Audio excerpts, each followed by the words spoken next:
Voilà, bonjour à toutes et à tous, très heureux de vous retrouver pour cette courte vidéo de vitamines, source de vie. Nous voulons réellement vous apporter, ce matin, une pensée qui va diriger vos cœurs vers le Seigneur.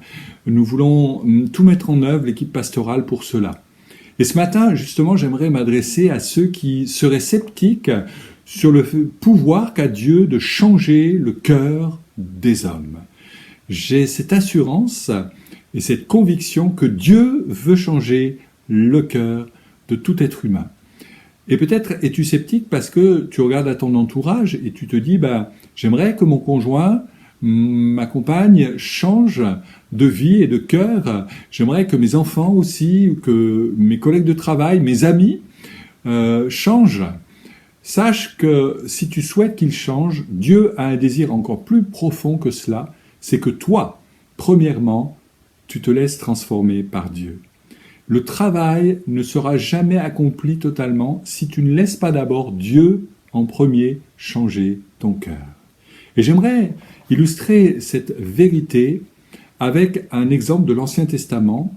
Et nous allons lire dans Daniel, chapitre 4, verset 16, ce qui concerne le plus grand monarque de l'époque, un certain Nebuchadnezzar. Et voici ce qui est dit de lui. Son cœur d'homme lui sera ôté, et un cœur de bête lui sera donné. C'est quand même assez particulier. Voici que donc ce grand roi Nebuchadnezzar va découvrir à ses dépens que le pouvoir de Dieu est supérieur et au-dessus de tous les pouvoirs donnés, conférés aux hommes. Il a beau être le plus grand monarque de son temps, il n'en reste pas moins un homme qui a besoin de la grâce de Dieu. Mais voici que cet homme a fait preuve d'une certaine forme d'orgueil.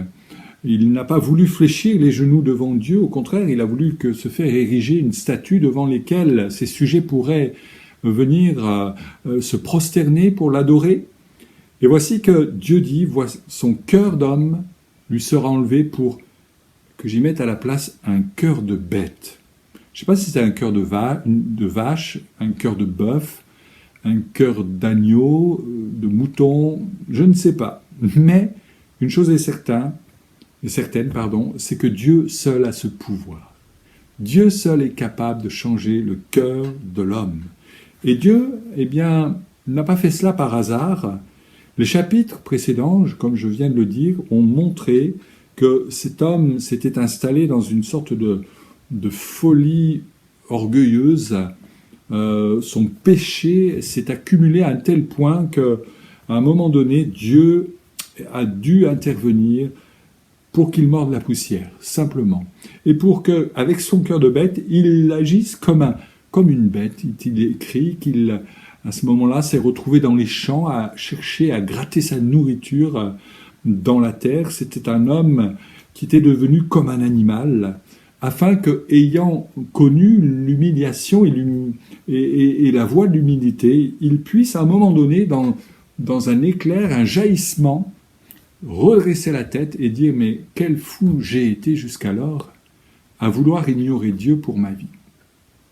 Et je crois que c'est important de réaliser que Dieu est celui qui peut parfois nous laisser aller jusqu'à un certain extrême afin que nous comprenions bien que si lui ne change pas nos cœurs, la partie est perdue, que tout est fichu et que seul Dieu est capable.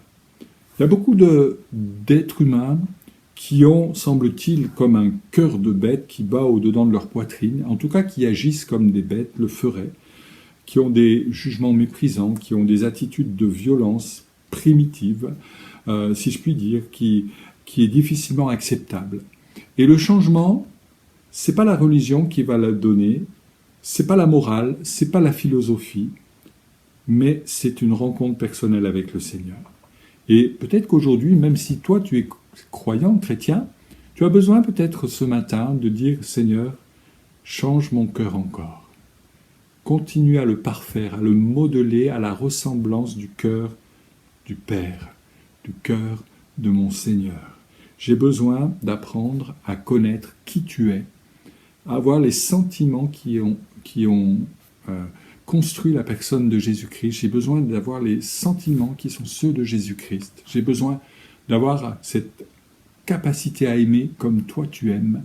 J'ai besoin que tu changes mon cœur de pierre, que tu mettes un cœur de chair à la place, un cœur qui bat pour toi, un cœur qui bat pour les autres, un cœur qui bat pour apporter la vie autour de moi. Seigneur, tu es celui qui connaît toutes choses, et ce matin j'aimerais te laisser avec cette assurance, c'est que Dieu, oui, Dieu peut changer le cœur de l'homme, quel qu'il soit grand aux yeux de ses semblables, qu'il soit un anonyme dans la foule, qui que ce soit, quelle que soit la personne, Dieu veut changer le cœur. Alors, ce matin, reprends courage pour toi-même, pour tes proches, et prie le Seigneur pour que ce miracle se produise très prochainement dans ta vie, dans la vie de tes semblables.